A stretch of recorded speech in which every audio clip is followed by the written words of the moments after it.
بسم الله الرحمن الرحيم. أبشروا يا عرب أبشروا يا عرب أبشروا يا عرب، أم كلثوم معكم في المعركة، فادية كامل تناضل إلى جانبكم. تضليل يقولون بطلة وهي والله ساقطة، منحوها لقب فارس يوم أن قل الفرسان وقلدوها أرفع وسام في حفل رسمي ضم القادة والسادة. يقولون فنانة وهي فاجرة خليعة. ربوا لنا أجيال هجرت المصاحف والمساجد جيل الغناء وتسجد عند أقدام المطربات والراقصات. ربوا لنا أجيال بدلت الخنادق بالمراقص. ربوا لنا أجيال تعيش على اللمسات الحانية والنغمة الهادئة والصاخبة. فماذا تنتظرون؟ هل تريدون من هذا الجيل أن يحرر الأقصى أو يسترد الجولان أو أن يطرد الغزاة من العراق؟ كلا، هؤلاء لن ينصروا قضية ولن يطلبوا حقا ولن يحفظوا شرفا ولا كرامة. هؤلاء سيسلمون للعدو مفاتيح الحصون الأخيرة من حصون الإسلام وسيرقصون معهم. إنهم يمزقون الفضيلة وينحرون الحياء والعفاف. عروض يومية مسموعة ومرئية ومشاهد حقيرة وساقطة ومائعة يراها كل شبابنا وبناتنا لتزرع في نفوسهم أبشع صور السقوط والانحطاط. إلى محب الغناء اسمع واعتبر قبل أن تقول يا حسرة على ما فرطت في جنب الله. ومن الناس من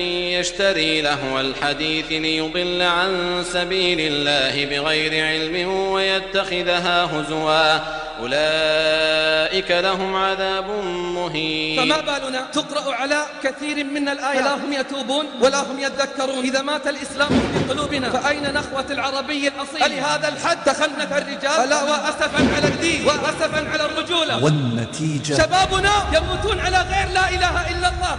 شبابنا يموتون على المعازف والألحان. شبابنا خانتهم الأغاني غرتهم الأماني وضحك عليهم الشيطان. رسالة يا أيها الله على أعلى وجل اتق الله الذي عز وجل واعتزل ذكر الأغاني والغزل وقل الفصل وجانب من هزل. ليس من يقطع طرقا بطلا إنما من يتق الله البطل. رسالة أوجهها إلى المغنيين والمغنيات رسالة وإلى أصحاب القنوات وإلى عباد الدرهم والدينار والشهوات. أنتم من أسباب ضعف الأمة وضياعها. وما ضاعت البطولة والانتصارات إلا بسببكم. والله ما نزل وشرب الخمر سكرا وما رقص راقص ولا ظل شاب ولا فتاة إلا ولكم من ذلك وزر وعذاب. فماذا ستقولون في يوم الحساب؟ ألا فتوبوا قبل أن يحل بكم ما حل بشهيد فنكم ويغلق الباب